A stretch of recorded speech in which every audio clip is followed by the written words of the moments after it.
Business failures, box office duds, and uncontrollable binge eating. John Candy made millions laugh with his sharp wit and everyman charm, but the last year of his life had many low points. John Candy burst onto the scene with a critically acclaimed performance as Tom Hanks' brother in 1984's Splash. Oh, God. My heart's beating like a rabbit. You, want a beer?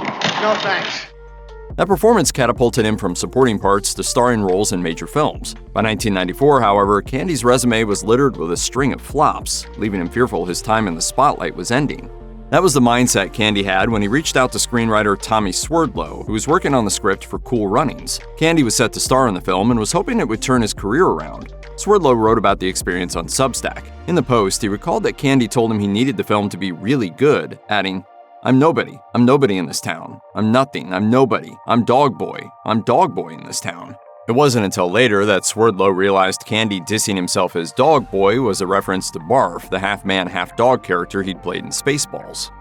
According to Swerdlow, Candy's low point was made all the more painful by the heights he had achieved. Swerdlow wrote, Poor guy was a mess. The big offers had dried up. Only someone who has experienced that kind of love and adoration can so deeply feel its absence.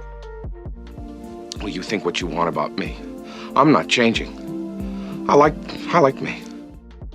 When Candy arrived in Calgary to shoot Cool Runnings, his lack of confidence was evident to co-star Malik Yoba. As Yoba later recalled, Candy told him why he never took any vacations. Yoba told The Independent, he said it was because he was afraid he'd never work again. That always stuck with me. He was very insecure about his place in the Hollywood ecosystem. Most people would never imagine that would be the case for the great John Candy, but it was. Director John Turteltaub also sensed Candy's anxiety while making Cool Runnings, telling the outlet, I know he had fears about his career and how he was perceived by people. Because I'm the real article. What you see is what you get. Turteltaub went on to explain that this fear manifested in Candy's inability to turn down any fan's request for an autograph due to his intense desperation to be liked. He observed, It's a bit cliched that the funny guy might not be the happy guy, but there's a little truth to that. John was a fun, happy person, but if you got really deep, there was a lot of sadness and anger under there.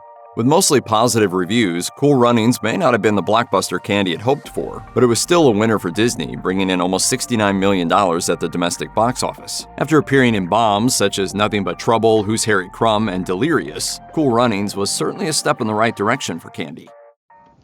Gentlemen, this is a bobsled. Sort of. Even after he became a Hollywood star, John Candy remained deeply connected to his hometown of Toronto. One of his proudest moments, in fact, was when he joined forces with Canadian hockey superstar Wayne Gretzky and LA Kings owner Bruce McNall to purchase the Toronto Argonauts in 1991. A lifelong fan of the Canadian Football League team, Candy was thrilled to be a co-owner. Have you bought your season's tickets yet for the Toronto Argonauts? No? Well, you should. He was also hands-on. Even though he only owned a 20% stake, he was a constant presence with the team, both in the Argos offices and on the sidelines of the games.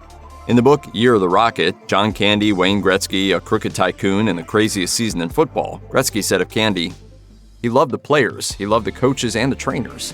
But after an initial burst of success, the Argos struggled to make money. McNall, who'd been bankrolling the team, was running out of cash. Candy was shooting his next film, Wagons East, in February 1994 when he was informed that McNall was selling the team.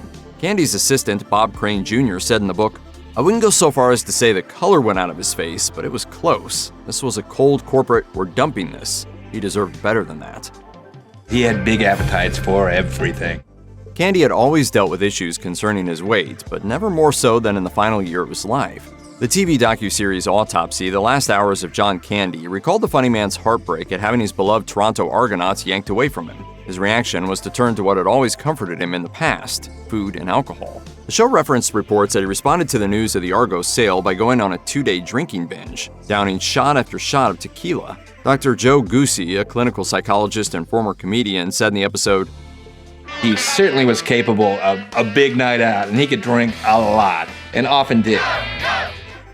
Candy also had a habit of greeting anxiety with binge eating. Dr. Goosey said in Autopsy, When John was feeling anxious or depressed or down, he would turn to food. He would also binge eat in response to bad reviews, which had become increasingly plentiful in the final years of his life. He was very, very prone to binge eating and eating awful foods. During the final year of his life, Candy stepped behind the camera for the first time, making his directorial debut with Hostage for a Day, a made-for-TV movie starring George Wendt. Candy also had a small role in the project, playing a Russian mobster. Sadly, the film didn't make it to television screens until about a month after its director's passing, meaning Candy never got the chance to see a review in Variety that praised his directing. According to the late comedian's son, the Ontario-shot film held a special place in Candy's heart. Chris Candy told The Hollywood Reporter, "It may not be the best representation of his work, but he loved the fact that he got to direct Hostage for a Day. He was really proud of that." The final year of Candy's life was hectic. Not only was he still involved with his beloved Toronto Argonauts and directing his first film, but he also starred in 2 movies. Prior to shooting Wagons East, Candy had filmed Canadian Bacon, the first scripted narrative movie from documentary filmmaker Michael Moore. Check out the flag. Now, what is that? Was that a weed on there or what? Come on, give me a break. Nice flag.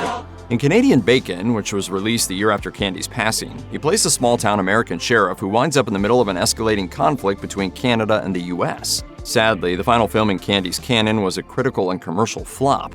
As Canadian arts journalist David Gilmour told Moore during a somewhat contentious CBC interview, some critics outright hated the film. Gilmour said, "They think it's amateurishly shot, badly directed, Right. and not funny. Right, wow. Which is a problem for a comedy." In January of 1994, Candy began filming Wagons East in Durango, Mexico. Before leaving, he underwent a medical examination and was deemed healthy enough for production to move forward. But despite this clean bill of health from doctors, Candy experienced significant physical struggles while making the movie. Because it was a Western, he was required to ride a horse in the blazing sun while wearing heavy period clothing. Crew members on the set couldn't help but be aware of Candy's labored breathing and profuse sweating. Mitch Masoner, who worked as a driver on the film, recalled in Autopsy, "It was difficult when the heat came on hard. that extreme heat and excessive perspiration put additional strain on Candy's heart. Another complicating factor was that the location of the set was at a higher altitude than he was used to, situated at 6,500 feet above sea level. This would explain why John was struggling for breath. Candy had struggled with his weight throughout his life, but by the time he began filming Wagons East, he was reportedly tipping the scales at 350 pounds. I've got a slight weight problem. No. Yeah, I do. Yeah, I do. It was the heaviest he'd ever been. In an interview with The Hollywood Reporter, Chris Candy talked about his family's history with heart disease, noting that Candy's father died when the future comedian was just 5 years old. He explained, "His father had a heart attack, his brother had a heart attack. It was in the family." He was also a heavy smoker, a habit he picked up as a teenager and hadn't been able to kick. Jonathan O'Mara, who'd known Candy since they were 15, told Autopsy, "He was smoking about a pack a day when he was 17, 18, and John never did give up the smokes." Despite the discomfort he was experiencing while filming Wagons East, Candy did have some enjoyable times on the set. Production was in the home stretch during the final day of Candy's life, with just 10 days of filming to go and all his major scenes in the can. Candy's co-star in the film, comedian Richard Lewis, told Entertainment Weekly, "Candy and I were jumping up and down like we had just finished a great scene. It was a wonderful moment, and it turned into one of the worst experiences of my life." According to People, witnesses who watched Candy and Lewis film that particular scene felt that Candy had delivered the performance of his career. Chris Candy told The Hollywood Reporter, "I don't know if he was excited to work on it or wasn't. Richard Lewis, who worked with him on that movie, told me he was so much fun and so funny, but when he looked at my dad, he looked so tired." Mister, you look like you've been blown out of a cannon and landed on a barrel cactus. 3 days before John Candy's death, the cast and crew were looking forward to wrapping the film and heading back to their homes. Candy, however, had never been one to say no to a party. So despite his exhaustion after a long day of shooting, he joined the celebration. Crew driver Mitch Masoner recalled how Candy was in high spirits that night, telling Autopsy, And I remember John belly bouncing somebody, everybody cracked up, and I mean, it was hilarious to watch. That celebratory feeling continued during Candy's final day alive. He felt so positive about the work that he and his co-stars had done that day that he called up the various crew members and invited them to his place. He proceeded to whip up a spaghetti dinner for the whole gang. But as he was enjoying dinner, Candy began complaining about pains in his chest. It was likely he simply wrote it off as heartburn. After finishing up his late-night pasta dinner and bidding his guests goodnight, Candy placed a phone call to his Wagons East co-star Richard Lewis to share his excitement over what they'd accomplished that day. As Lewis told Entertainment Weekly, he didn't notice anything out of the ordinary. Candy also called actor Robert Picardo, who shared a similar recollection of Candy's exuberance. He told People, "He was like a little kid who had had a great day at camp. He wanted to thank us." The next morning, Candy was gone, having died in his sleep. Hector Partida, a spokesman for the Durango state government, told the Los Angeles Times, "It happened very quickly. It was a massive heart attack. Even the first aid crew, when they got there, found him dead." If you or anyone you know needs help with addiction issues, help is available. Visit the Substance Abuse and Mental Health Services Administration website or contact SAMHSA's national helpline at 1-800-662-HELP 4357.